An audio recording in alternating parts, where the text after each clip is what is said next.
ഓം നമോ ഭഗവതേ വാസുദേവായ. ഓം നമോ ഭഗവതേ വാസുദേവായ. ഓം നമോ ഭഗവതേ വാസുദേവായ. ഓം അജ്ഞാനതിമിരാന്തസ്യ ജ്ഞാനാഞ്ജനശലാകയാ ചക്ഷുരുന്മീലിതം യേന തസ്മൈ ശ്രീഗുരവേ നമഃ. ശ്രീചൈതന്യമനോഭീഷ്ടം സ്ഥാപിതം യേന ഭൂതലേ സ്വയം രൂപകഥാ മഹ്യം ദദാതി സപദാന്തികം. വന്ദേഹം ശ്രീഗുരോൻ ശ്രീയുതപദകമലം ശ്രീഗുരോൻ വൈഷ്ണവാംശ ശ്രീരൂപം സാഗ്രജാതം സഹഗണ രഘുനാഥാനിതം തം സജീവം സാദ്വൈതം സാവധൂതം സദ്വൈതം സാവധൂതം പരിജന സഹിതം കൃഷ്ണ ചൈതന്യ ദേവം ശ്രീരാധാകൃഷ്ണപാദാൻ സഹഗണ ലളിത ശ്രീ വിശാഖാംനിദാശ. ഹേ കൃഷ്ണ കരുണാ സിന്ധോ ദീനബന്ധോ ജഗത്പദേ ഗോപേശ ഗോപികാന്ത രാധാകാന്ത നമോസ്തുതേ. തപ്തകാഞ്ചന ഗൗരാംഗി രാധേ വൃന്ദാവനേശ്വരി വൃഷഭാനുസുതേ ദേവി പ്രണമാമി ഹരിപ്രിയേ. വാഞ്ചാകൽപതരുഭ്യശ്ച കൃപാസിന്ധുഭ്യേ വജ്ജാപതിദാനം പാവനേഭ്യോ വൈഷ്ണവേഭ്യോ നമോ നമഃ. നമഃ ഓം വിഷ്ണുപാദായ കൃഷ്ണപ്രഷ്ടായ ഭൂതലേ ശ്രീമതേ ജയപതാക സ്വാമിനിധി നാമിനെ നമാചാര്യപാദായ നിതായ കൃപാപ്രദായിനെ ഗൗരഗദാമദായ നഗരഗ്രാമതാരിണേ. നമഃ ഓം വിഷ്ണുപാദായ കൃഷ്ണപ്രഷ്ടായ ഭൂതലേ ശ്രീമതേ ഭക്തിവേദാന്ത സ്വാമിനിധി നാമിനെ നമസ്തേ സാരസ്വതേ ദേവേ ഗൗരവാണി പ്രചാരിണെ നിർവിശേഷ ശൂന്യവാദി പാശ്ചാത്യദേശധാരിണെ. ജയ ശ്രീകൃഷ്ണ ചൈതന്യ പ്രഭു നിത്യാനന്ദ ശ്രീ അദ്വൈത ഗദാധര ശ്രീവാസാദി ഗൗരഭക്തവൃന്ദ. ഹരേ കൃഷ്ണ കൃഷ്ണ കൃഷ്ണ ഹരേ ഹരേ. ഹരേ രാമ രാമ രാമ ഹരേ ഹരേ. ഹരേ കൃഷ്ണ കൃഷ്ണ കൃഷ്ണ ഹരേ ഹരേ. ഹരേ രാമ രാമ രാമ ഹരേ ഹരേ. ഹരേ കൃഷ്ണ കൃഷ്ണ കൃഷ്ണ ഹരേ ഹരേ. ഹരേ രാമ രാമ രാമ ഹരേ ഹരേ. ഹരേ കൃഷ്ണ. അന്താരാഷ്ട്ര കൃഷ്ണ ബോധ സമിതി മാംഗ്ലൂരു ശ്രീ ശ്രീ രാധാ ഗോവിന്ദ മന്ദിർ ഇന്നത്തെ ഭക്തിശാസ്ത്രി ക്ലാസ്സിലേക്ക് എല്ലാവർക്കും സ്വാഗതം. ഇന്ന് നമ്മൾ ചർച്ച ചെയ്യാൻ പോണത് അധ്യായം 6 ധ്യാനയോഗം.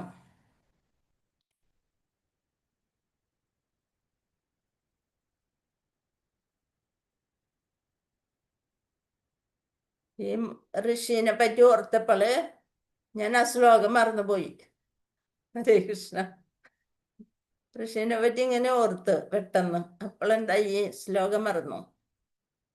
അപ്പൊ നിങ്ങൾ പറഞ്ഞ പോലെ കണ്ണടച്ച് ശ്രദ്ധയോടുകൂടി ഇരുന്നാൽ മാത്രമേ നമുക്ക് എല്ലാം ഓർമ്മ വരുള്ളൂ. എല്ലാം നമ്മുടെ ശ്രദ്ധ അങ്ങോട്ടും ഇങ്ങോട്ടും പോയാല് എല്ലാം പോകും. എത്ര പ്രാവശ്യം പഠിച്ചതായാലും ശ്രദ്ധ അങ്ങോട്ടും ഇങ്ങോട്ടും പോയാല് പോകും. അതെ അതെ നമുക്ക് അങ്ങനെയായിരിക്കും, മറന്നു പോകും, പെട്ടെന്ന് മറന്നു പോണു മാതാജി. ഹരേ കൃഷ്ണ.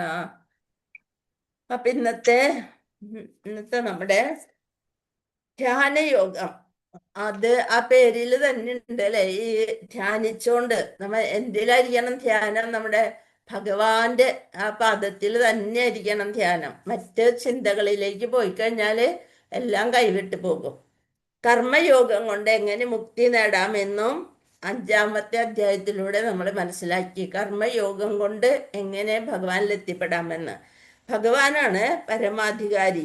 കർമ്മം ചെയ്യാൻ പ്രേരിപ്പിക്കുന്നത് പ്രകൃതിയിലെ ത്രിഗുണങ്ങളാണ് നമ്മളെ കർമ്മം ചെയ്യാൻ പ്രേരിപ്പിക്കുന്നത്. സ്ഥിരബുദ്ധിയോടെ ദൈവശാസ്ത്ര ജ്ഞാനിയായി ജീവിക്കുന്നവൻ ഭൗതികതയിൽ നിന്ന് അതീതനാണ്. എല്ലാ യജ്ഞങ്ങളുടെയും തപസ്സുകളുടെയും ഭോക്താവ് ആരാണ്? ഭഗവാൻ ശ്രീകൃഷ്ണനാണ് ഭോക്താവ്. ഭോക്താരം യജ്ഞതപസ്സോ. സർവലോക മഹേശ്വരൻ, സർവലോകത്തിൻ്റെ അധിപൻ ഭഗവാനാണ്. ഭഗവാനാണ് പരമാധികാരി. ഭഗവാനാണ് പരമമായ ഭോക്താവ്. സുഹൃത്താണ്, അഭ്യുദയകാംക്ഷിയാണ്. പിന്നെന്താണ്? നിരന്തര ധ്യാനം കൊണ്ടും കൃഷ്ണബോധ പ്രവർത്തനം കൊണ്ടും നമുക്ക് ഭഗവാന്റെ ധാമത്തിലേക്ക് ഉയരാൻ സാധിക്കും. നിരന്തരമായ ധ്യാനം കൊണ്ടും കൃഷ്ണബോധ പ്രവർത്തനം കൊണ്ടും ഭഗവാന്റെ ധാമത്തിലേക്ക് നമുക്ക് ഉയരാൻ സാധിക്കും. ഭൗതിക ഇന്ദ്രിയങ്ങൾ നിയന്ത്രിക്കണം. ഭൗതികമായ ഇന്ദ്രിയങ്ങളെ നിയന്ത്രിക്കാനുള്ള കഴിവ് ഭഗവാൻ തന്നെ നമുക്ക് തരും. സ്ഥിതപ്രജ്ഞനായിരിക്കണം. വിനയം വേണം, അറിവ് വേണം. വിനയം വേണം, അറിവ് വേണം. അഹങ്കാരം പാടില്ല. ബുദ്ധിയും മനസ്സും വിശ്വാസവും എല്ലാം ഭഗവാനിൽ ഉറപ്പിച്ചു നിർത്തണം. ഭക്തിപൂർവ്വ സേവനത്തിന് മാത്രമേ മനുഷ്യന് ശാന്തി നൽകാൻ സാധിക്കൂ. അതാണ് ജീവിതത്തിന്റെ പരിപൂർണത. അപ്പൊ ധ്യാനയോഗം എന്നാൽ എന്താണ്? ധാർമ്മിക ബാധ്യത എന്ന നിലയിൽ കർമ്മം ചെയ്യുന്നു. നമുക്കൊരു ധാർമ്മിക ബാധ്യതയുണ്ട്. ഈ നമ്മൾ മനുഷ്യനായിട്ട് ഇന്ന സ്ഥലത്ത് ജനിച്ചു കഴിഞ്ഞാല് അവിടുത്തെ കാര്യങ്ങൾ ചെയ്യാനുള്ള ഒരു ധാർമ്മിക ബാധ്യത നമുക്കുണ്ട്. ആ ബാധ്യത അനുസരിച്ച് നമ്മൾ കർമ്മം ചെയ്യണം. പക്ഷേ കർമ്മഫലത്തിൽ ആസക്തി ഇല്ലാതെ അഷ്ടാംഗ യോഗചര്യ എന്നത് പ്രയാസമേറിയതാണ്. എല്ലാ ഇന്ദ്രിയങ്ങളെയും നിയന്ത്രിച്ചുകൊണ്ട് അങ്ങനെ അടക്കി പിടിച്ചുകൊണ്ടിരിക്കുന്നത് വളരെ പ്രയാസമേറിയതാണ്. അപ്പൊ എന്ത് വേണം? പരമപുരുഷന്റെ പ്രീതിക്കായി നമ്മൾ കർമ്മങ്ങള് അനുഷ്ഠിച്ചുകൊണ്ട് ജീവസത്ത യാണ് അങ്ങനെ ചെയ്യുന്ന ജീവസത്തയാണ് യഥാർത്ഥ യോഗിയും സന്യാസിയും. അങ്ങനെയാണ്. അപ്പൊ അഷ്ടാംഗയോഗ സാധനയിൽ ഏതൊക്കെയുണ്ട്? യമം, നിയമം, ആസനം, പ്രാണായാമം, പ്രത്യാഹാരം, ധാരണ, ധ്യാനം, സമാധി. അങ്ങനെ. അപ്പൊ അതില് ഒക്കെ അഷ്ടാംഗയോഗം ചെയ്ത് ശാന്തി ലഭിക്കണമെന്നില്ല. പക്ഷെ ഭക്തിപൂർവ സേവനത്തിലൂടെ നമുക്ക് ശാന്തി ലഭിച്ചിരിക്കും. ഹരേ കൃഷ്ണ.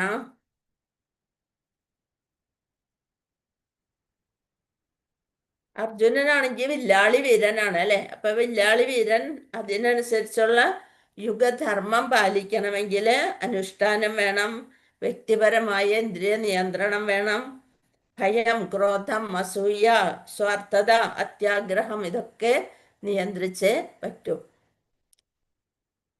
രാധാ ഗോവിന്ദ് കി ജയ്. ഹരേ കൃഷ്ണ. അഞ്ചാമത്തെ അധ്യായം നമ്മൾ മനസ്സിലാക്കി കഴിഞ്ഞതാണ്. ആറാമത്തേല് നിസ്സംഗതയിലൂടെ യോഗയിൽ മുന്നേറുന്നത് എങ്ങനെയാണ്? അഞ്ചാമത്തെ ശ്ലോകം തുടങ്ങി 9ാമത്തെ ശ്ലോകം വരെ യോഗാരൂഢ നിസ്സംഗതയോടെ പ്രവർത്തിക്കല്. അത് കഴിഞ്ഞ് 32ാമത്തെ ശ്ലോകം വരെ യോഗ പരിശീലനത്തിലെ ഘട്ടങ്ങൾ പറയുന്നു. 33 തുടങ്ങി 36ാമത്തെ ശ്ലോകം വരെ പ്രക്ഷുബ്ധമായ മനസ്സിനെ നിയന്ത്രിക്കേണ്ടതിന്റെ ആവശ്യകത പറയുന്നു. 37 തുടങ്ങി 45 വരെ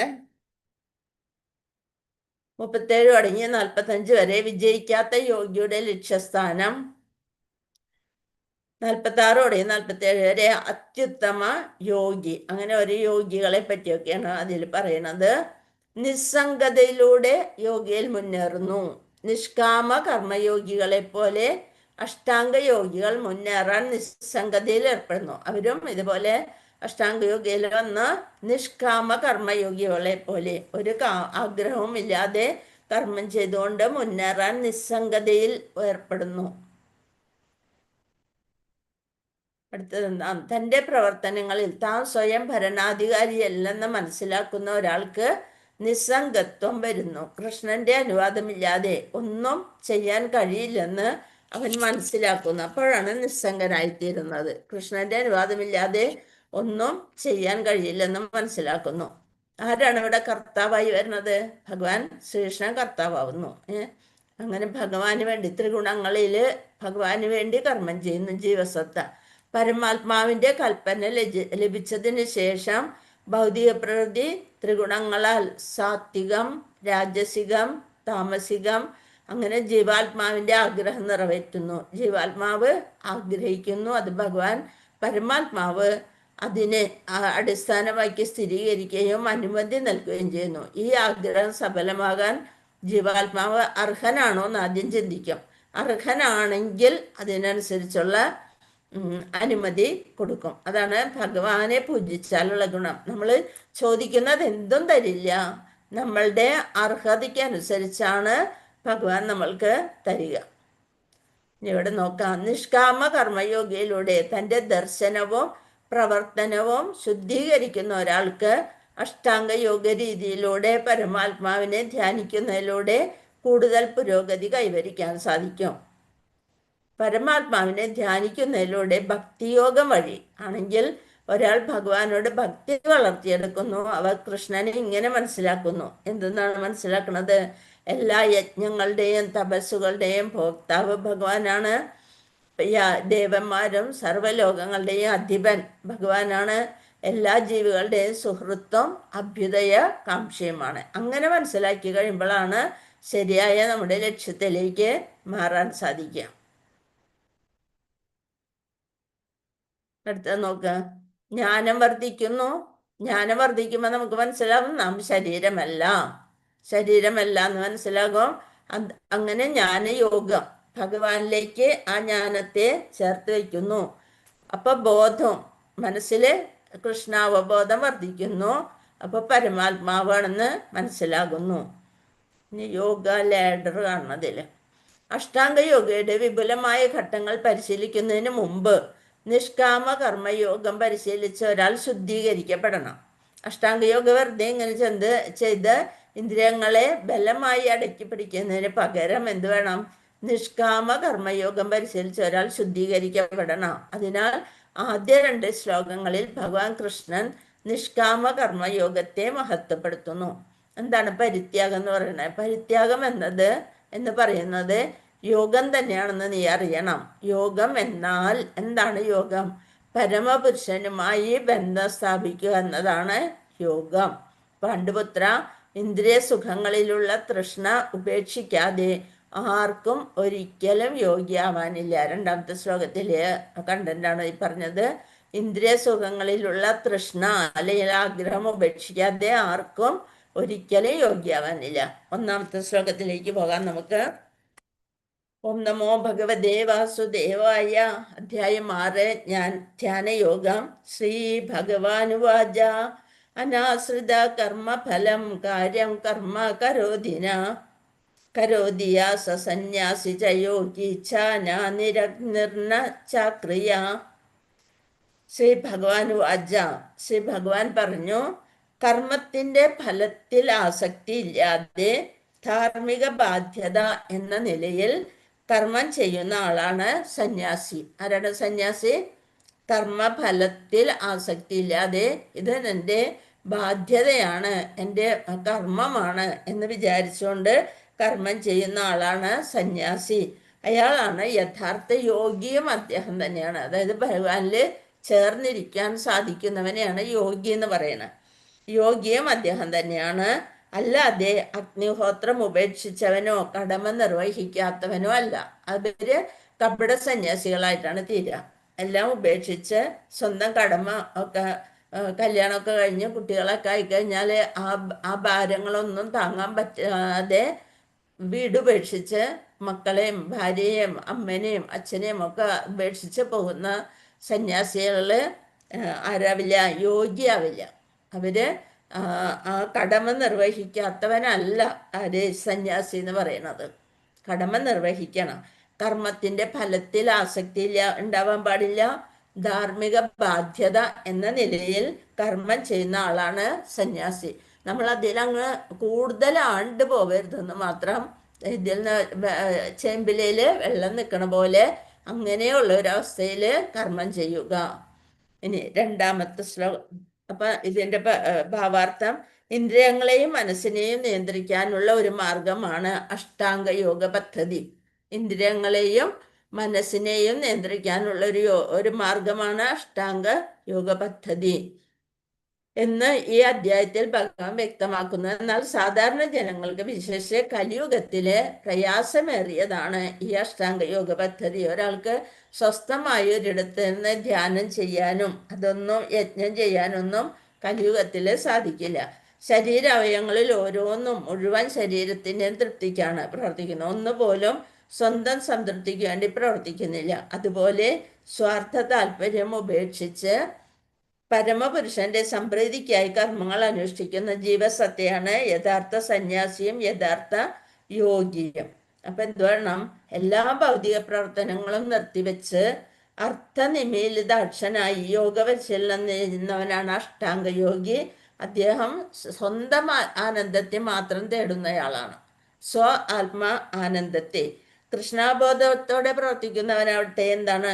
സ്വാർത്ഥ ഉദ്ദേശമില്ലാതെ ശരിക്കും ഒറ്റയ്ക്ക് പോയിരുന്ന തപസ് ചെയ്ത് കർമ്മങ്ങളൊന്നും അനുഷ്ഠിക്കാണ്ട് അഷ്ടാംഗ യോഗ പദ്ധതി ചെയ്യുന്നവര് സ്വന്തം സന്തോഷത്തിന് വേണ്ടി മാത്രം, അതേസമയം കൃഷ്ണാബോധത്തോടെ പ്രവർത്തിക്കുന്നതിനാവട്ടെ സ്വാർത്ഥ ഉദ്ദേശ്യം ഒന്നുമില്ലാതെ പരിപൂർണന് വേണ്ടി, അതായത് കൃഷ്ണന് വേണ്ടി കർത്തവ്യം നിറവേറ്റുന്നു.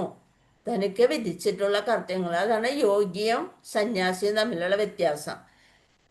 കർത്തവ്യം സ്വന്തം തൃപ്തിക്കായല്ല അയാൾ പ്രയത്നിക്കുന്നത്. കൃഷ്ണന്റെ പ്രീതിയാണ് തൻ്റെ വിജയത്തിന്റെ മാനദണ്ഡമായി ഭക്തൻ കരുതുന്നത്. ഭക്തനും പിന്നെ എന്താണ് അഷ്ടാംഗ യോഗിയും തമ്മിലുള്ള വ്യത്യാസമാണ് ഇവിടെ പറയുന്നത്. തികഞ്ഞ സന്യാസി ഉത്തമ യോഗിയുമാണ്. പരിത്യാഗത്തിന്റെ ഉത്തമ പ്രതീകമായതായ ചൈതന്യ മഹാപ്രഭു ഇങ്ങനെയാണ് പ്രാർത്ഥിക്കുന്നത്. എന്താണ് ചൈതന്യ മഹാപ്രഭു ശിഷ്യാഷ്ടകത്തിലൂടെ പറയുന്നത്? ന ധനം ന ജനം ന സുന്ദരീം കവിതാം വാ ജഗദീശ കാമയേ മമ ജന്മനി ജന്മനീശ്വരേ ഭവദാത് ഭക്തിരഹൈതുകീ ത്വയി. എന്താണ്? ന ധനം ന ജനം ന സുന്ദരീം. എനിക്ക് കുറേ പൈസ വേണ്ട, ബന്ധുക്കൾ വേണ്ട, സുന്ദരിയായിട്ടുള്ള സ്ത്രീകളെയും വേണ്ട. കവിതാം വാ ജഗദീശ കാമയെ. സുന്ദരികളൊത്ത് സുഖിക്കാനും എനിക്ക് ആഗ്രഹമില്ല. അനേകം ശിഷ്യന്മാരും വേണ്ട. പിന്നെന്താ വേണ്ടത്? മമ ജന്മനി ജന്മനീശ്വരേ ഭവദാത് ഭക്തിർ അഹൈതുകി ത്വയി. അഹൈതുകമായ ഭക്തി മാത്രം ഉണ്ടായാൽ മതി. അങ്ങയിലുള്ള അഹൈതുകമായ ഭക്തി മാത്രം എനിക്ക് മതി എന്ന് പറയണം. ശ്ലോകം 2. യം സന്യാസമിതി പ്രാഹുർ യോഗം തം വിദ്ധി പാണ്ഡവ നാഹ്യസന്യസ്ത സങ്കൽപ്പോ യോഗി ഭവതി കശ്ചന. പരിത്യാഗം എന്ന് പറയുന്നത് യോഗം തന്നെയാണെന്ന് നീ അറിയണം. പരിത്യാഗം എന്ന് പറയുന്നത് യോഗം തന്നെയാണെന്ന് നീ അറിയണം. യോഗം എന്നാൽ എന്താണ്? യോഗം പരമപുരുഷനുമായി ബന്ധം സ്ഥാപിക്കുക എന്നതാണ് യോഗം. പാണ്ഡുപുത്ര, ഇന്ദ്രിയ സുഖങ്ങളിലുള്ള തൃഷ്ണയെ ഉപേക്ഷിക്കാതെ ഒരാൾക്കും ഒരിക്കലും യോഗിയാവാൻ സാധിക്കില്ല. അപ്പൊ ജീവാത്മാവ് എന്ന നിലയിൽ മൂലസ്വരൂപം എന്തെന്ന് അറിയുകയും അതനുസരിച്ച് പ്രവർത്തിക്കുകയും ചെയ്യുന്നതാണ് സന്യാസയോഗം. എന്താണ് സന്യാസയോഗം? ജീവാത്മാവ് എന്ന നിലയിൽ തൻ്റെ മൂലസ്വരൂപം മനസ്സിലാക്കി തൻ്റെ ധർമ്മത്തിനനുസരിച്ച് പ്രവർത്തിക്കുന്നതാണ് സന്യാസയോഗം അല്ലെങ്കിൽ ഭക്തി. ജീവാത്മാവിന് തൻ്റെതായ ഒരു സ്വതന്ത്ര അസ്തിത്വമില്ല. ഭഗവാനുമായിട്ട് ആ പരമാത്മാവിനെ സുഖത്തിനനുസരിച്ച് പ്രവർത്തിക്കലാണ് ജീവാത്മാവിൻ്റെ ധർമ്മം. പരമപുരുഷന്റെ തടസ്ഥ ശക്തിയാണ് ഭൗതിക ശക്തിയിൽ അകപ്പെട്ടു പോയപ്പോൾ ബദ്ധനായി തീർന്നതാണ് ജീവാത്മാവ്. കൃഷ്ണാബോധം ഉദിക്കുമ്പോൾ, ആധ്യാത്മിക ശക്തിയെക്കുറിച്ച് ബോധം വരുമ്പോൾ ആത്മാവിന് തൻ്റെ സ്വാഭാവിക അവസ്ഥ തിരിച്ചു കിട്ടുന്നു. അപ്പൊ സുഖം കിട്ടും. അതുകൊണ്ട് പൂർണ്ണമായ അറിവ് നേടിയ ഒരാൾ ഭൗതിക സുഖഭോഗങ്ങളെല്ലാം ത്യജിക്കും. അവയ്ക്ക് വേണ്ടിയുള്ള പ്രവർത്തനങ്ങളെയും നിർത്തും. ഭൗതിക ആസക്തിയിൽ നിർത്തിക്കളയും. ഇന്ദ്രിയങ്ങളെ വ്യാപരിപ്പിക്കാൻ സന്ദർഭമുണ്ട്. അതുകൊണ്ട് ഒരേ സമയം തന്നെ സന്യാസിയും യോഗിയുമാണ് ഭക്തൻ. ഭക്തൻ ഒരേ സമയം തന്നെ സന്യാസിയുമാണ് യോഗിയുമാണ്. അപ്പൊ അതുകൊണ്ട് അയാൾ എപ്പോഴും ഭഗവത് പ്രീണനത്തിൽ, ഭഗവാന്റെ സന്തോഷത്തിൽ മുഴുകിയിരിക്കും. പരമപുരുഷനെ കുറിച്ച് അറിയാത്തവനാണ് സ്വാർത്ഥപൂർത്തിക്കായുള്ള കർമ്മങ്ങളിൽ ഏർപ്പെടുന്നത്. അവനവന്റെ സ്വന്തം ആഗ്രഹത്തിന് വേണ്ടിയുള്ള കർമ്മങ്ങളിൽ ഒന്നും ഒരു ധർമ്മവും പാലിക്കാതെ ഇവരൊക്കെ ആരുമല്ല എന്നുള്ളൊരു മട്ടിൽ പോയി സ്വന്തമായിട്ട് സുഖത്തിന് വേണ്ടി നടക്കുന്നവര് സ്വാർത്ഥപൂർത്തിയുള്ള കർമ്മങ്ങളിലാണ് ഏർപ്പെടുന്നത്. നൈഷ്കർമ്മ്യ അവസ്ഥയിൽ ജീവിക്കാൻ ആർക്കും സാധ്യമല്ല. ഒരു കർമ്മവും ചെയ്യാതെ ഒരാൾക്കും ജീവിക്കാൻ സാധിക്കില്ല. കൃഷ്ണബോധ പരിശീലനം വഴി എല്ലാ ഉദ്ദേശങ്ങളും പൂർണ്ണമായി ഫലവത്താകുന്നു. അപ്പൊ ഭക്തിയോഗവും അഷ്ടാംഗ യോഗവും തമ്മിലുള്ള വ്യത്യാസമാണ് ഇവിടെ പറയുന്നത്. ഭക്തിയോഗം എന്താണ്? കൃഷ്ണനോട് ആസക്തിയോടുകൂടി പ്രവർത്തിക്കാനും അങ്ങനെ മനസ്സിനെയും ഇന്ദ്രിയങ്ങളെയും നിയന്ത്രിക്കുകയാണ് ഭക്തിയോഗം. അഷ്ടാംഗ യോഗമാണെങ്കിലോ കർമ്മങ്ങളുടെ ഫലങ്ങളോടുള്ള ആസക്തി ഉപേക്ഷിക്കുന്നു, ഇന്ദ്രിയങ്ങളെ നിയന്ത്രിക്കുക, മനസ്സിനെ ഉള്ളിൽ കേന്ദ്രീകരിക്കുക. ഇവിടെ ഭഗവാനിൽ കേന്ദ്രീകരിച്ചുകൊണ്ട് മനസ്സിനെ കേന്ദ്രീകരിച്ച് എല്ലാ ഇന്ദ്രിയങ്ങളെയും അടക്കി കർമ്മങ്ങളുടെ ഫലങ്ങളിൽ ആസക്തിയൊന്നുമില്ലാതെ അങ്ങനെ ഇരിക്കുക. സ്വന്തം സുഖം മാത്രം അന്വേഷിച്ചുകൊണ്ടിരിക്കുന്നതാണ് അഷ്ടാംഗയോഗം. ഇവിടെയാണെങ്കിലോ ഭഗവാനോട് ആസക്തിയോടുകൂടി പ്രവർത്തിക്കുക, കർമ്മം ചെയ്യും. മനസ്സിനെയും ഇന്ദ്രിയങ്ങളെയും നിയന്ത്രിക്കുകയും ചെയ്യും. അതാണ് ഭക്തിയോഗവും അഷ്ടാംഗയോഗവും തമ്മിലുള്ള വ്യത്യാസം. ഇനി മൂന്നാമത്തെ ശ്ലോകം. ആരുരുഷോർമുനേർ യോഗം കർമ്മകാരണ്യമുച്യതേ യോഗാരൂഢസ്യ തസ്സൈവ ശമകാരണമുച്യതേ. അഷ്ടാംഗയോഗ പദ്ധതിയിൽ പ്രാരംഭകനായ സാധകന് കർമ്മം മാത്രമേ മാർഗം. യോഗസിദ്ധിയാൽ ഉയർന്നവനാകട്ടെ എല്ലാ ഭൗതിക പ്രവർത്തനങ്ങളുടെയും നിരോധനമാണ് ഉപായം. അഷ്ടാംഗയോഗ പദ്ധതിയില് പ്രാരംഭകനായ സാധകന് കർമ്മം എത്രേ മാർഗം. അയാൾ കർമ്മം ചെയ്ത് വേണം മനസ്സിനെ നിയന്ത്രിക്കാൻ. യോഗസിദ്ധിയിൽ ഉയർന്നു കഴിഞ്ഞാല് എല്ലാ ഭൗതിക പ്രവർത്തനങ്ങളുടെയും നിരോധനം ചെയ്യാം. അപ്പൊ പരമപുരുഷനുമായി ബന്ധിപ്പിക്കുന്നതിന് യോഗം എന്ന് പറയുന്നു. നേരത്തെ പറഞ്ഞല്ലേ, നമ്മൾ യോഗിയാരാണ്? പരമപുരുഷനുമായുള്ള കണക്ഷൻ കിട്ടുന്നത് യോഗി. അത്യുന്നതമായ ആത്മസാക്ഷാത്കാരം നേടാനായി കോണിയായി അതിനെ കണക്കാക്കാം. ഒരു കോണിയുടെ പടികൾ ഒരു ജീവന് ഏറ്റവും താഴ്ന്ന ഭൗതിക തലങ്ങളിൽ നിന്ന് തുടങ്ങി വിശുദ്ധമായ ആധ്യാത്മിക പൂർണ്ണ ആത്മസാക്ഷാത്കാരത്തോളം എത്തുന്നു. ഉയർച്ചയുടെ വ്യത്യാസം അനുസരിച്ച് ഓരോ പടികളും വെവ്വേറെ പേരുകളിലാണ് അറിയപ്പെടുന്നത്. എന്തൊക്കെയാണ്? ഓരോ ഭാഗത്തിനും ജ്ഞാനയോഗം, ധ്യാനയോഗം, ഭക്തിയോഗം എന്നിങ്ങനെ പേർ കൊടുക്കാം. ആദ്യത്തെ പടിയാണ് യോഗാരുരുക്ഷു, അവസാനത്തേത് യോഗാരൂഢൻ. കൊടുത്തിട്ടുണ്ട് പടികള്. ആത്മീയ വികസനത്തിന്റെ ഗോവണിയാണ് ഇവിടെ കൊടുത്തിരിക്കുന്നത്. എന്താണ്? കർമ്മകാന്ഡം. ഫലവത്തായ തൊഴിലാളികൾ സ്വർഗീയ ഗ്രഹങ്ങളിലേക്ക് ഉയർത്തുന്നതിനുള്ള ആചാരങ്ങൾ നടത്തുന്നു. വേദഗ്രന്ഥങ്ങൾക്കനുസൃതമായി നിയന്ത്രിത ഇന്ദ്രിയ സംതൃപ്തിയിലൂടെ കർമ്മകാന്ഡത്തിൽ നിന്ന് എവിടേക്ക് പോകണം? കർമ്മയോഗം, അതായത് നിഷ്കാമ കർമ്മയോഗം. ഒരു വ്യക്തിയുടെ കർമ്മഫലങ്ങളെ ഉപേക്ഷിക്കുന്നു. അത് കഴിഞ്ഞിട്ട് കർമ്മഫലത്യാഗവും ബ്രാഹ്മണനെ കുറിച്ചുള്ള ഊഹക്കച്ചവട പരിജ്ഞാനം, തപസ്, ഇതൊക്കെ കൂടാകുമ്പോൾ ജ്ഞാനയോഗമായി. അതിന് മുകളിലാണ് കർമ്മഫലത്യാഗം, ജ്ഞാനം. 8 മടങ്ങ് പാതയിലൂടെ മനസ്സിൻ്റെയും ഇന്ദ്രിയങ്ങളുടെയും നിയന്ത്രണം, ഹൃദയത്തിനുള്ളിലെ പരമാത്മാവിനെ കുറിച്ചുള്ള ധ്യാനം, ഇതൊക്കെയാണ് അഷ്ടാംഗയോഗം. അതിനേക്കാൾ ടോപ്പിലാണെന്ത്? പ്രേമപൂർവം ഭഗവാൻ ശ്രീകൃഷ്ണനെ ദിവ്യ സേവനത്തിൽ ഏർപ്പെട്ടിരിക്കുക. അതാണ് ഭക്തി യോഗം. അങ്ങനെ കർമ്മകാന്ഡം, കർമ്മയോഗം, ജ്ഞാനയോഗം, അഷ്ടാംഗയോഗം. അതിനേക്കാൾ മുകളിലാണ് ഭക്തിയോഗം. ഹരേ കൃഷ്ണ. ഇനി 4ാമത്തെ ശ്ലോകം നോക്കാം നമുക്ക്. അപ്പൊ ജ്ഞാനയോഗം, ധ്യാനയോഗം, ഭക്തിയോഗം. ബലോദ്ദിഷ്ട കർമ്മങ്ങൾ, ശാരീരിക വ്യായാമങ്ങളാണ് അധികവും യോഗയിലൂടെ ചെയ്യുന്നത്. ധ്യാന പരിശീലനത്തിൽ വിജയിച്ച ഒരാൾക്ക് മനക്ഷോഭങ്ങളിൽ നിന്നെല്ലാം മുക്തി ലഭിക്കും. കൃഷ്ണാബോധമാർന്ന വ്യക്തിയാട്ടെ എപ്പോഴും കൃഷ്ണനെ കുറിച്ച് ചിന്തിക്കുന്നതുകൊണ്ട് ആദ്യം മുതൽക്ക് ധ്യാനാവസ്ഥയിലായിരിക്കും. എപ്പോഴും കൃഷ്ണ സേവനത്തിൽ ഏർപ്പെട്ടിരിക്കയാൽ അയാളുടെ ലൗകിക പ്രവർത്തനങ്ങളെല്ലാം നിലച്ചതായും കണക്കാക്കാം.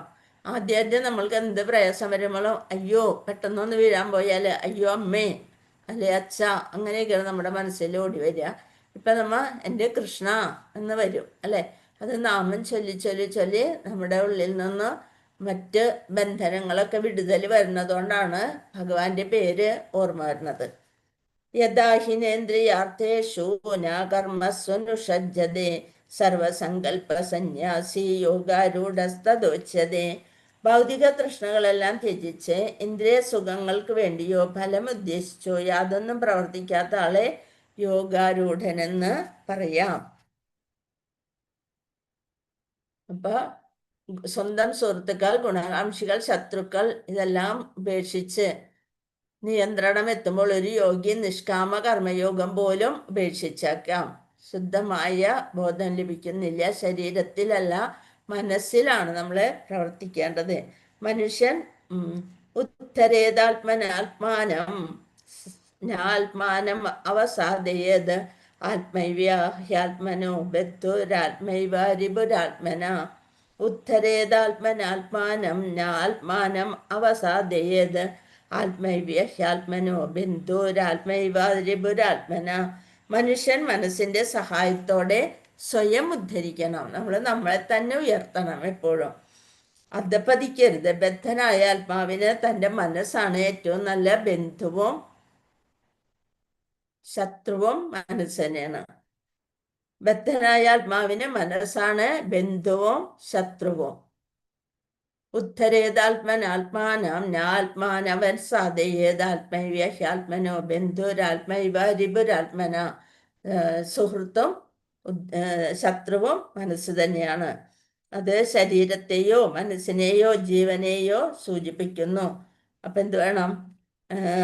ബദ്ധനായ ആത്മാവിനെ അജ്ഞാനത്തിന്റെ ചെളിക്കുണ്ടിൽ നിന്ന് കരകയറ്റാൻ ഉതകുന്ന പരിശീലനം മനസ്സിൽ നമ്മൾ നൽകണം.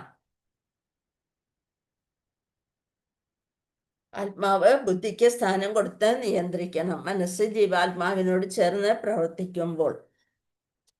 അപ്പൊ വിഷയങ്ങളോടുള്ള ആകർഷണത്താൽ സ്വയം നമ്മൾ അധപ്പതിക്കാൻ ശ്രമിക്കരുത്.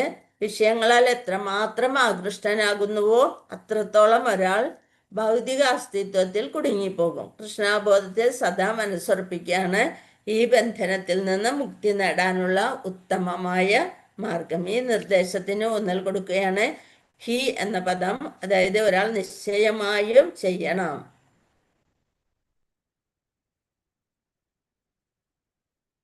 മനയേവ മനുഷ്യാണാം കാരണം ബന്ധമോക്ഷയോ ബദ്ധായ വിഷയാസംഗോ മുക്തൈതിർവിഷയം മനഃ.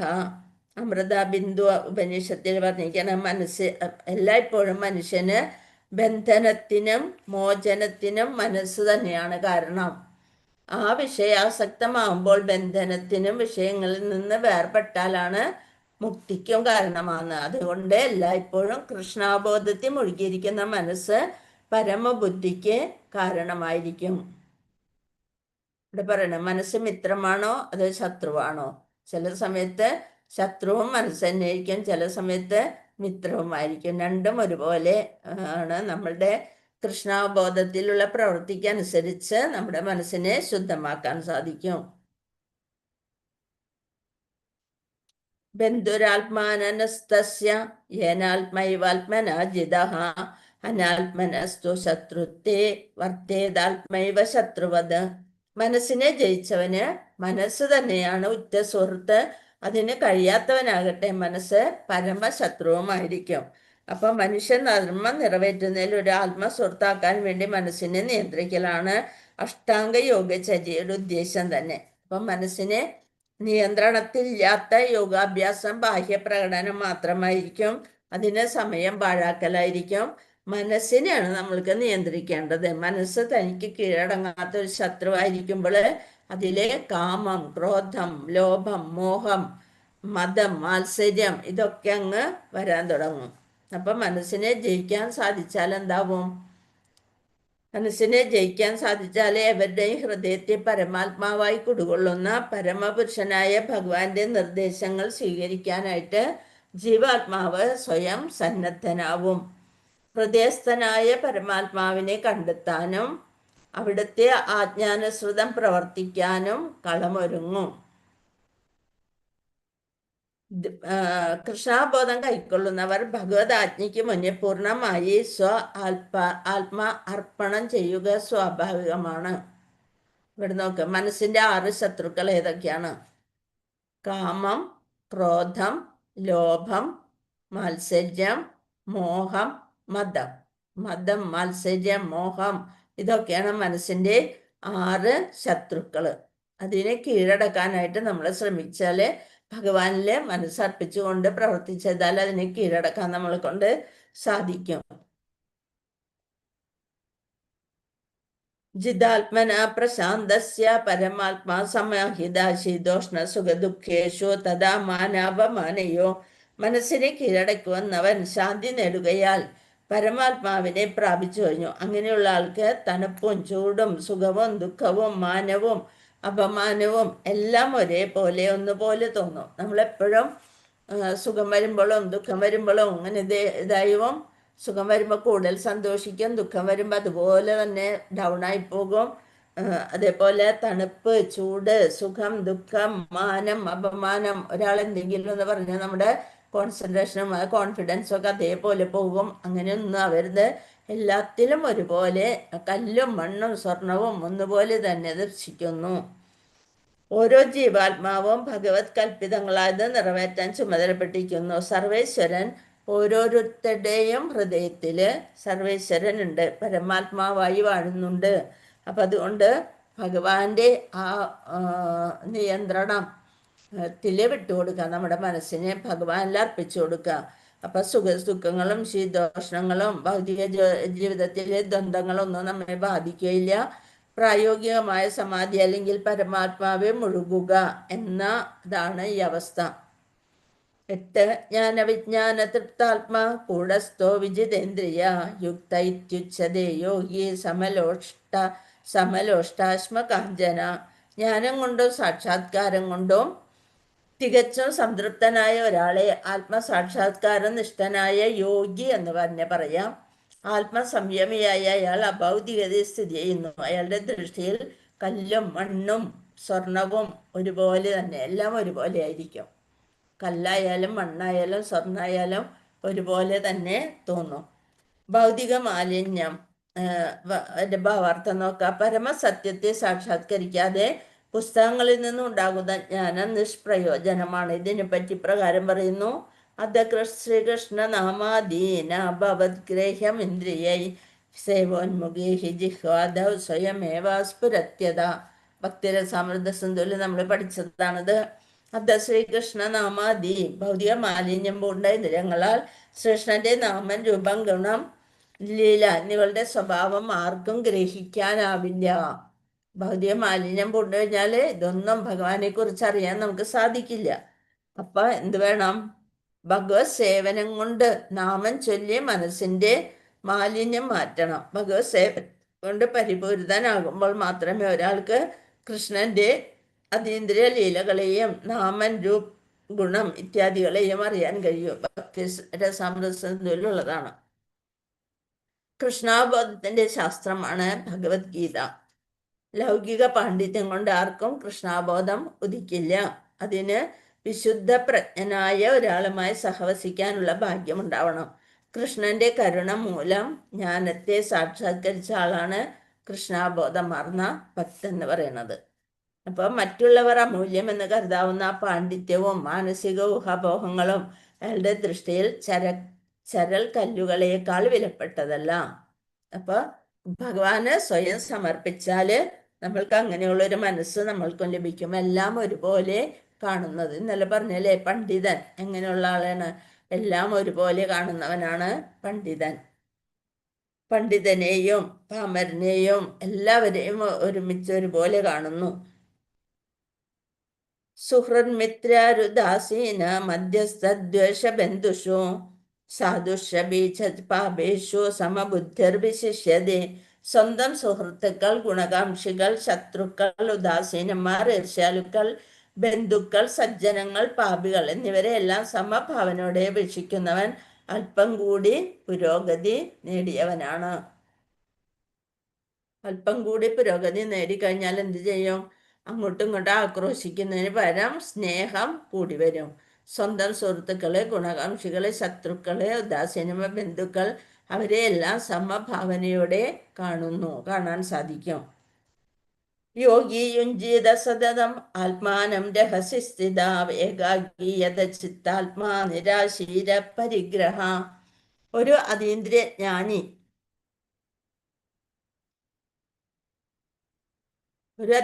ജ്ഞാനിയാണെങ്കിൽ എപ്പോഴും തൻ്റെ ശരീരം, മനസ്സ്, ആത്മാവ് എന്നിവയെ പരമപുരുഷനുമായുള്ള ബന്ധത്തിൽ ഏർപ്പെടുത്തണം. വിജന സ്ഥലത്ത് ഒറ്റയ്ക്ക് താമസിക്കുകയും മനസ്സിനെ ശ്രദ്ധയോടെ നിയന്ത്രിക്കുകയും വേണം. അയാൾക്ക് യാതൊന്നിലും ആശയോ മമതയോ തോന്നരുത്. എവിടെ പോയിരുന്നാലും അതിലൊന്നും ഒരു ആശയോ മമതയോ ഒന്നുമില്ലാതെ പരമപുരുഷനുമായുള്ള ബന്ധത്തില് മനസ്സിനെ ഏർപ്പെടുത്തണം. മനസ്സും ആത്മാവും പരമപുരുഷനുമായുള്ള ബന്ധത്തിൽ ഏർപ്പെടുത്തണം. ഇതാണ് യോഗ ലാഡർ എന്ന് പറയുന്നത്. എന്തൊക്കെയാണ്? യമ, നിയമ, ആസന, പ്രാണായാമ, പ്രത്യാഹാര, ധർമ്മ, ധ്യാന, സമാധി. ഇനി അതെന്താ എങ്ങനെയാണെന്ന് വിവരിച്ചും തന്നിട്ടുണ്ട്. അടുത്ത സ്ലൈഡിൽ നോക്കാം നമുക്ക്.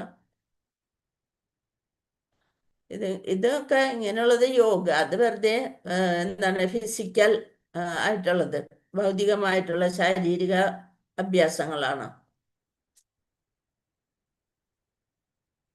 മണ്ണിൽ തലപൊത്തി കിടക്കല്, ദണ്ഡ നമസ്കാരം. ഇവിടെ നോക്കാം. 8 ബന്ധനം, ധ്യാന, പ്രാണായാമ, ആസന, യമ നിയമ, ആസന, പ്രാണായാമ, പ്രത്യാഹാര, ധാരണ, ധ്യാന, സമാധി. സമാധി എന്ന് വെച്ചാല് ഫുള്ളായിട്ട് ഭഗവാനിൽ എത്തിച്ചേരുക. യമ എന്ന് വെച്ചാല് ഡിസിപ്ലിൻ, അത് പുറമേക്ക് എല്ലാം നിയന്ത്രിക്കുക. പിന്നെ ഇന്റേണൽ ഡിസിപ്ലിൻ, നിയമ, അകത്ത് എല്ലാതും സ്വസ്ഥതായിട്ടിരിക്കുക. ആസന, ആ പോസ്ചർ, നമ്മളിരിക്കുന്ന ആസന, അതാണ് മെഡിറ്റേഷൻ സീറ്റ്, അതാണ് ആസന. Pranayama, breath control, ശ്വാസത്തിനെ നിയന്ത്രിക്കല്.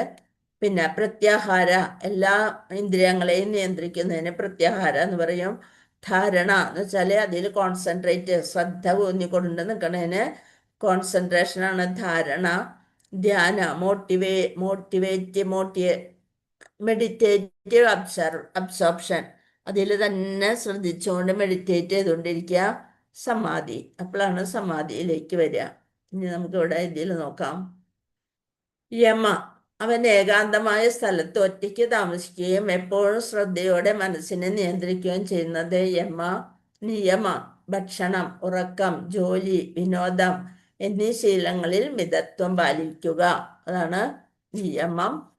ആസനം, കുശപ്പുല്ല് നിലത്ത് വിതറുക, എന്നിട്ട് അത് ഒരു മാന്തുലി കൊണ്ട് മൂടുക. ഇരിപ്പിടം വളരെ ഉയർന്നതോ താഴ്ന്നതോ ആയിരിക്കരുത്, ഒരു വിശുദ്ധ സ്ഥലത്ത് സ്ഥിതി ചെയ്യണം. ഒരാളുടെ ശരീരവും കഴുത്തും തലയും ഒരേ നേർരേഖയിൽ നിവർന്നു നിൽക്കുകയും മൂക്കിന്റെ അറ്റത്ത് സ്ഥിരമായി നോക്കുകയും വേണം. ഇപ്രകാരം അസ്വസ്ഥമായ അടക്കിപ്പിടിച്ച മനസ്സോടെ ഭയമില്ലാത്ത ലൈംഗിക ജീവിതത്തിൽ നിന്ന് പൂർണ്ണമായി മുക്തനായി എന്നെ ധ്യാനിക്കണം. അഷ്ടാംഗയോഗയുടെ ഒരേ ഇതുകളാണ് ഇവിടെ പറയുന്നത്. പ്രാണായാമം, പുറത്തേക്ക് പോകുന്ന ശ്വാസത്തിന്റെ ചലനത്തെയാണ് പ്രാണായാമം എന്ന് പറയുന്നത്. പ്രത്യാഹാരം, ഭൗതിക അസ്തിത്വത്തിന്റെ വിരാമം. ധാരണ, തന്റെ മാനസിക പ്രവർത്തനങ്ങളെ അച്ചടക്കത്തിലാക്കുകയും ഭൗതികമായ ആഗ്രഹങ്ങളില്ലാതെ അതീന്ദ്രിയത്തിൽ സ്ഥിതി ചെയ്യുകയും ചെയ്യുന്നു. വസ്തുമാതജി ബാക്കിയൊന്ന് വായിച്ചേ. ധ്യാനവും സമാധിയും. ധ്യാനം, കാറ്റില്ലാത്ത സ്ഥലത്ത് വിളക്ക് കുലുങ്ങാത്തതുപോലെ മനസ്സിനെ നിയന്ത്രിക്കുന്ന അതീന്ദ്രിയമായ ആത്മാവിനെ കുറിച്ച് ഉള്ള ധ്യാനത്തിൽ എപ്പോഴും സ്ഥിരത പുലർത്തുന്നു. സമാധി, ഏറ്റവും വലിയ പ്രയാസങ്ങൾക്കിടയിലും ഒരാൾ ഒരിക്കലും കുലുങ്ങില്ല. ഭൗതിക സമ്പർക്കത്തിൽ നിന്ന് ഉണ്ടാകുന്ന എല്ലാ ദുരിതങ്ങളിൽ നിന്നുമുള്ള യഥാർത്ഥ സ്വാതന്ത്ര്യമാണിത്. ഹരേ കൃഷ്ണ. ഹരേ കൃഷ്ണ. അടുത്തത് കർമ്മയോഗത്തിൽ നിന്ന് ജ്ഞാനയോഗത്തിലേക്ക് വരും. ജ്ഞാനയോഗത്തിൽ നിന്ന് അഷ്ടാംഗയോഗം, ഏറ്റവും ടോപ്പായിട്ടുള്ളത് ഭക്തിയോഗം. ഭക്തിയോഗ ഭഗവാനിലേക്ക് നേരിട്ട്. കർമ്മയോഗമാണെങ്കിൽ ഇതേപോലെ സ്റ്റെപ്പുകൾ കയറി വരണം. ജ്ഞാനയോഗത്തിന് അങ്ങനെ തന്നെ. അതേസമയം സ്റ്റെപ്പൊന്നും കയറാണ്ട് പോകാൻ പറ്റണതാണ് ഭക്തി യോഗം. മറ്റെല്ലാ യോഗകളും ഭക്തി യോഗയുടെ ലക്ഷ്യത്തിലേക്കുള്ള പുരോഗതിയാണ്. കർമ്മയോഗത്തിലൂടെ ഭക്തിയോഗയിലെത്താൻ സാധിക്കും, ജ്ഞാനയോഗത്തിലൂടെ ഭക്തിയോഗയിലെത്താൻ സാധിക്കും, അഷ്ടാംഗ യോഗയിലൂടെയും ഭക്തിയോഗയിലെത്താൻ പറ്റും. ഭക്തിയോഗയിൽ നിന്ന് നേരിട്ട് പിന്നെ ഭഗവാനിലേക്ക് എത്താൻ സാധിക്കും. ഇനി അടുത്ത ശ്ലോകം. സുഹൃന്മൃത്യാരുദാസീന മധ്യസ്ഥദ്വേഷ ബന്ധുഷു സാധുഷു സമബുദ്ധിർവിശിഷ്യതേ. സ്വന്തം സുഹൃത്ത്, ഇതൊക്കെ പഠിച്ചു അല്ലെ, നമ്മൾ വായിച്ചു. ശുചൗദേശേ പ്രതിഷ്ഠാപ്യ സ്ഥിരമാസനമാത്മന നാച്യുശ്രിതം നീചം ചൈലാജന കുശോത്തരം. തത്രൈകാഗ്രം മനഃ കൃത്വ യദ ചിത്തേന്ദ്രിയക്രിയ ഉപവിശ്യാസനെ യുഞ്ജാദ്യോഗം ആത്മാവിശുദ്ധയെ. യോഗ പരിശീലനത്തിന് ഉദ്ദേശിക്കുന്നവർ ഒരു വിജന സ്ഥലത്ത് പോയി നിലത്ത് കുശപ്പുല്ല് വിരിച്ച് അതിനു മീതെ മാന്തോലും വസ്ത്രവും വിരിക്കണം. ഇരിപ്പിടം അത്യുന്നതമോ ഏറെ താഴ്ന്നതോ ആവരുത്. പരിസരം വിശുദ്ധമായിരിക്കണം. യോഗി ഈ ആസനത്തെ ഉറപ്പിച്ചിരുന്ന് മനസ്സിനെയും ഇന്ദ്രിയങ്ങളെയും നിയന്ത്രിച്ച് ഏകാഗ്ര ചിത്തനായി ആത്മശുദ്ധീകരണത്തിന് വേണ്ടി യോഗം അനുഷ്ഠിക്കണം. പക്ഷേ കലിയുഗത്തിൽ ഇതൊക്കെ ബുദ്ധിമുട്ടാണ്. അതാണ് പറയുന്നത്. കലിയുഗത്തിലെ മനുഷ്യർ പൊതുവെ അല്പായുസ്സുകളും ആത്മീയ ബോധം കുറഞ്ഞവരും വിവിധ ക്ലേശങ്ങളാൽ അസ്വസ്ഥരുമായി കാണപ്പെടുന്നു. അപ്പം അതുകൊണ്ട് ആത്മാബോധത്തിനുള്ള അത്യുത്തമ ഉപായം ഭഗവത് നാമോച്ചാരണമാണെന്ന വസ്തുതയും പ്രസ്താവിച്ചിട്ടുണ്ട്. എന്താണ്? ഹരേർ നാമ ഹരേർ നാമ ഹരേർ നാമൈവ കേവലം കലവ് നാസ്ത്യേവ നാസ്ത്യേവ നാസ്ത്യേവ ഗതിരന്യതേ എന്നാണ് പറയുന്നത്. കലഹത്തിൻ്റെയും കാപട്യത്തിൻ്റെയും ഇക്കാലത്ത് ഹരിയുടെ നാമം തിരുനാമോച്ചാരണം മാത്രമാണ് മോക്ഷത്തിനുള്ള ഒരേ ഒരു മാർഗം. മറ്റൊരു വഴിയില്ല, മറ്റൊരു വഴിയില്ല, മറ്റൊരു വഴിയില്ല തന്നെ. നമ്മൾ നാമത്തിനെ പറ്റിയൊക്കെ എസ് എഴുതുമ്പോൾ ഈ ഒരു ശ്ലോകം കോട്ട് ചെയ്യണത് നല്ലതാണ്. ഹരേർ നാമ ഹരേർ നാമ ഹരേർ നാമൈവ കേവലം കലവ് നാസ്ത്യേവ നാസ്ത്യേവ നാസ്ത്യേവ ഗതിരന്യത. മറ്റൊരു ഗതിയുമില്ല. 13 സമങ്കായ ശിരോഗ്രീവം ധാരയന്ന ജലം സ്ഥിര സംപ്രശ്യ നാസികാഗ്രം സം ദിശാനവലോകയൻ പ്രശാന്താത്മാ വിഗതഭിർ ബ്രഹ്മചാരി വ്രതേ സ്ഥിതഃ മനസംയം മമച്ചിത്തോ യുക്ത ആസിത മത്പര. തൻ്റെ ശരീരവും കഴുത്തും നേരത്തെ നമ്മൾ പറഞ്ഞതാണ്. ഋജുരേഖയിൽ നിർത്തിക്കൊണ്ട് യോഗി നാസാഗ്രത്തിൽ ദൃഷ്ടിയൂന്നണം. സ്വസ്ഥവും നിയന്ത്രിതവുമായ മനസ്സോടെ നിർഭയനായി ബ്രഹ്മചര്യനിഷ്ഠനായി സ്വഹൃദയസ്ഥനായ എന്നെ ജീവിതത്തിന്റെ ആത്യന്തിക ലക്ഷ്യമെന്ന് ഗ്രഹിച്ച് ധ്യാനിക്കണം. നേരെ ഇരുന്ന് എപ്പോഴും ഭഗവാനെ ഉള്ളിൽ വിചാരിച്ചുകൊണ്ട് ധ്യാനിക്കണം. അപ്പൊ പരമാത്മാവായി ചതുർഭുജനായ വിഷ്ണുവിന്റെ രൂപത്തിൽ സർവ്വജീവികളുടെയും ഹൃദയത്തിൽ കുടികൊള്ളുന്ന കൃഷ്ണനെ അറിയുകയാണ് ജീവിതത്തിന്റെ ഉദ്ദേശം. നമ്മുടെ പരമാത്മാവ് എപ്പോഴും ചതുർഭുജ രൂപത്തിൽ നമ്മുടെ ഹൃദയത്തിൽ ഇരിക്കുന്നുണ്ട്. ആ ഭഗവാനെ അറിയണം. കൃഷ്ണന്റെ പരിപൂർണ പ്രതീകമാണ് ഈ സ്ഥാനീയ വിഷ്ണുമൂർത്തി. വിഷ്ണുമൂർത്തിയെ സാക്ഷാത്കരിക്കാൻ ഉദ്ദേശിക്കാതെ മിഥ്യാ യോഗചര്യയിൽ ഏർപ്പെടുന്നവർ സമയം പാഴാക്കുകയാണ് ചെയ്യുന്നത്. അപ്പൊ യോഗ പരിശീലനം നേടി യോഗിയാവാൻ ഒരാൾക്ക് സാധ്യമല്ല. മനോനിയന്ത്രണം ചെയ്ത് എല്ലാ തരത്തിലുള്ള ഇന്ദ്രിയ സുഖഭോഗങ്ങളെയും ഉപേക്ഷിക്കാൻ അയാൾ ശീലിക്കേണ്ടിയിരിക്കുന്നു. ലൈംഗിക ജീവിതത്തിനാണ് ത്യാജ്യങ്ങളായ വിഷയങ്ങളിൽ ഏറ്റവും പ്രാധാന്യം. ബ്രഹ്മചര്യ നിഷ്ഠയെക്കുറിച്ച് യജ്ഞാവൽക്യ മഹർഷി ഇങ്ങനെ പറയുന്നു: കർമ്മണ മനസാ വാച സർവാവസ്ഥാസു സർവദാ സർവത്ര മൈഥുനത്യാഗോ ബ്രഹ്മചര്യം പ്രജക്ഷതേ.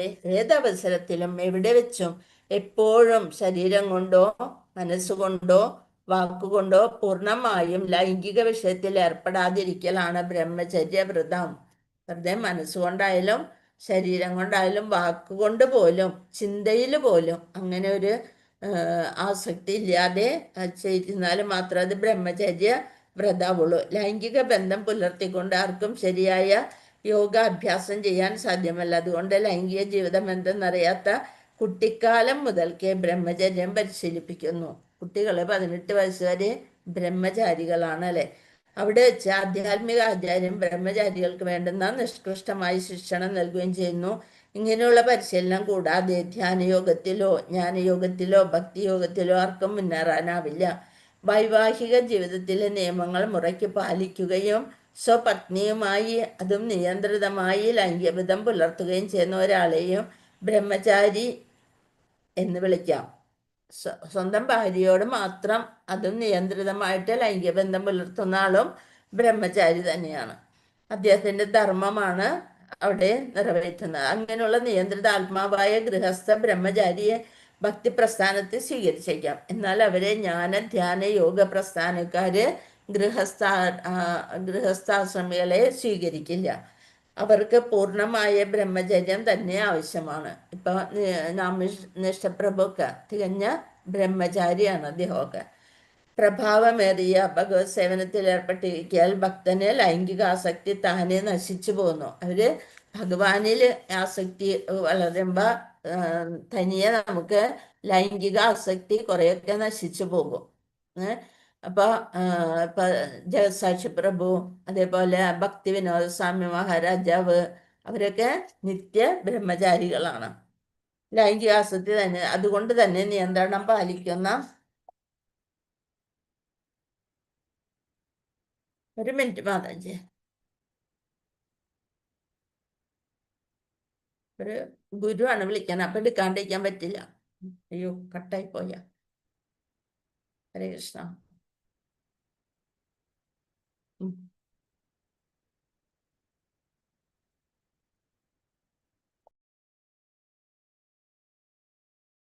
ഒന്ന് വായിച്ചോളൂ മാതാജി, അത് ബാക്കിയുള്ളതൊന്ന് വായിക്കേ.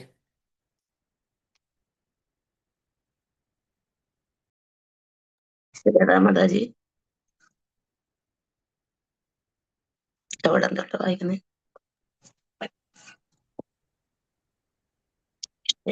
വർത്തന്തേ നിരാഹാരസ്യ ദേഹിന രസോക്തം രസോപ്യസ്യ പരം ദൃഷ്ടാ നിവർത്തതേ.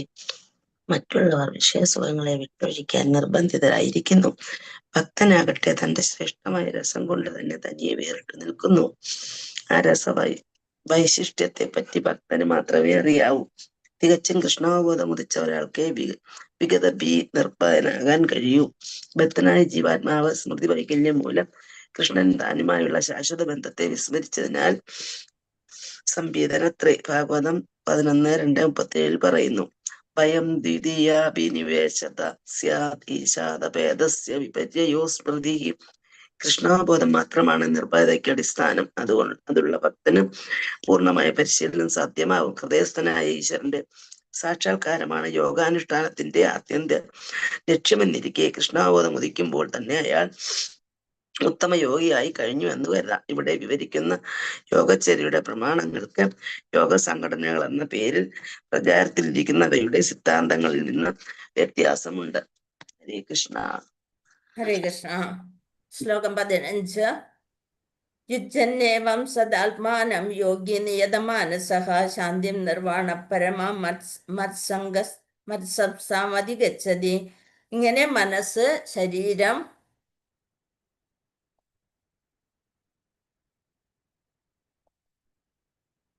മനസ്സ്, ശരീരം, പ്രവർത്തനങ്ങൾ എന്നിവകളെ നിരന്തരം ചൊൽപ്പടിയിൽ നിർത്തിക്കൊണ്ട് ആത്മനിയന്ത്രണം സാധിച്ച അതീന്ദ്രിയജ്ഞാനി ഭൗതിക ജീവിതത്തെ അതിക്രമിച്ച് ദൈവ സാമ്രാജ്യം കൃഷ്ണപദം പോകുന്നു.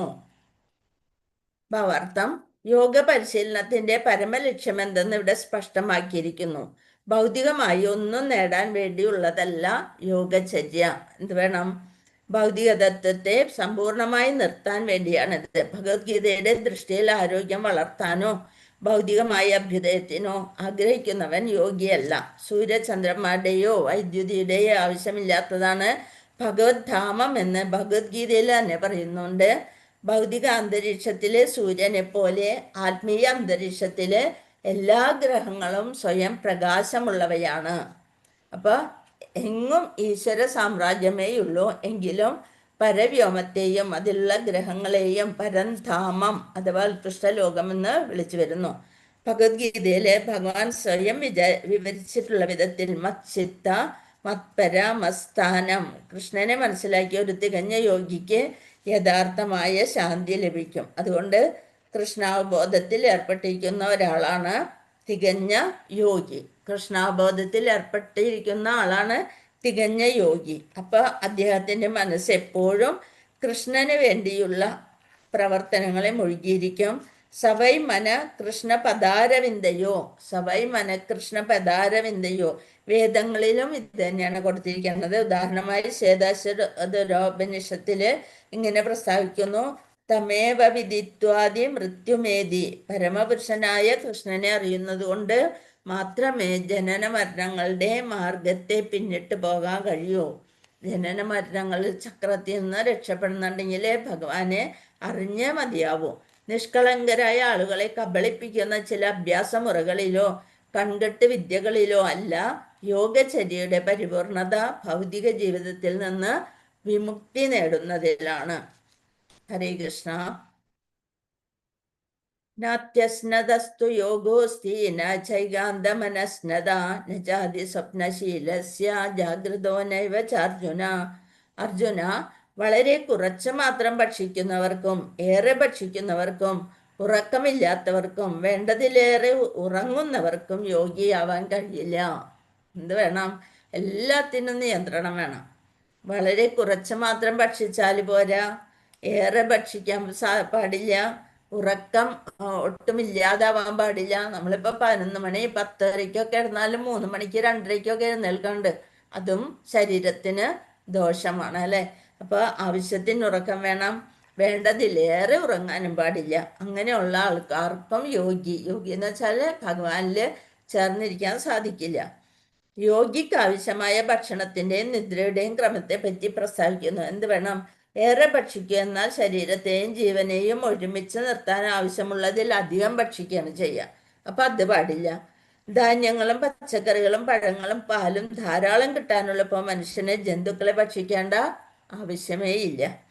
മുൻപറഞ്ഞ ധാന്യാദികളായ ലഘുവായ ആഹാരപദാർത്ഥങ്ങളെയാണ് ഭഗവത്ഗീത സാത്വികങ്ങളായി കണക്കാക്കുന്നത്. തമോ ഗുണത്തിലുള്ളവരുടെ ഭക്ഷണമാണ് മാംസം. അതിനാൽ മാംസഭോജനം, മദ്യപാനം, പുകവലി, കൃഷ്ണാർപ്പണം ചെയ്യാതെയുള്ള ഭക്ഷണം എന്നിവ മലിന പദാർത്ഥങ്ങൾ ഉപയോഗിച്ചാലുണ്ടാകുന്ന ദോഷഫലങ്ങൾ ഉളവാക്കും. ഭുഞ്ചതേ തേത്വകം പാപയെ പചന്ത്യാത്മകാരണാത്. കൃഷ്ണന് നിവേദിക്കാതെ തനിക്ക് വേണ്ടി ആഹാരമുണ്ടാക്കുകയും ഇന്ദ്രിയ സുഖത്തിനായി ഭക്ഷിക്കുകയും ചെയ്യുന്നവൻ പാപമാണ് ഭുജിക്കുന്നത്. പാപം ഭുജിക്കുകയോ അതിനുള്ള ഓഹരിയിൽ കവിഞ്ഞ് ഭക്ഷിക്കുകയോ ചെയ്യുന്നവന് യോഗാനുഷ്ഠാനത്തിൽ മികവ് നേടാനാവില്ല. കൃഷ്ണന് നിവേദിച്ചതിൻ്റെ ഉച്ഛിഷ്ടം അപ്പം അത് പ്രസാദമായി തീരും. അത് കൃഷ്ണാബോധമുള്ളവർ ആദ്യമായി കൃഷ്ണന് നിവേദിച്ച ശേഷമേ ആഹാരം എന്തും ഉപയോഗിക്കുള്ളൂ. അതിന് കൃഷ്ണാബോധവാന് മാത്രമേ യോഗത്തിൽ പൂർണ്ണത നേടാൻ സാധിക്കൂ. കൃത്രിമമായി നമ്മൾ ആഹാരം ഭക്ഷിക്കുകയും സ്വന്തമായി സൃഷ്ടിച്ച ഉപവാസ ചടങ്ങുകളും യോഗാഭ്യാസവും അനുഷ്ഠിക്കുകയും ചെയ്തതുകൊണ്ട് ഒരാൾക്ക് യോഗത്തെ പരിപൂർണത നേടാനാവില്ല. കൃഷ്ണാബോധം ഉദിച്ച ഒരാൾ ധർമ്മശാസ്ത്ര പ്രോക്തങ്ങളായി ഉപവാസങ്ങൾ അനുഷ്ഠിക്കുകയോ ആവശ്യമില്ലാതെ ഉപവസിക്കുകയോ ഏറെ ഭക്ഷണം കഴിക്കുകയോ ചെയ്യില്ല. അപ്പം ദിവസത്തിൽ 6 മണിക്കൂറിലധികം ആരും ഉറങ്ങേണ്ടതില്ല. ശല്യപ്രഭാതര് 2 മണിക്കൂർ 3 മണിക്കൂർ മാത്രമാണ് ഉറങ്ങിയിരുന്നത്. അത് പിന്നെ ഭഗവാന്റെ തന്നെ ഒരു ശക്തിയാവേശ അവതാരം തന്നെയാണ്. 24 മണിക്കൂറിൽ 6 മണിക്കൂറിലായിരുന്നു ഉറങ്ങുന്ന ആൾ തീർച്ചയായും തമോ ഗുണത്തിന്റെ സ്വാധീനയിലാണ് കഴിയുന്നത്. അലസനും നിദ്രാലുവുമാകിയാൽ തമോ ഗുണബാധിതനായ ഒരാൾക്ക് യോഗ പരിശീലനത്തിന് കഴിയുകയില്ല. വാഞ്ച കൽപ്പതരുഭ്യശ്ച കൃപാ സിന്ധുഭ്യേവ ച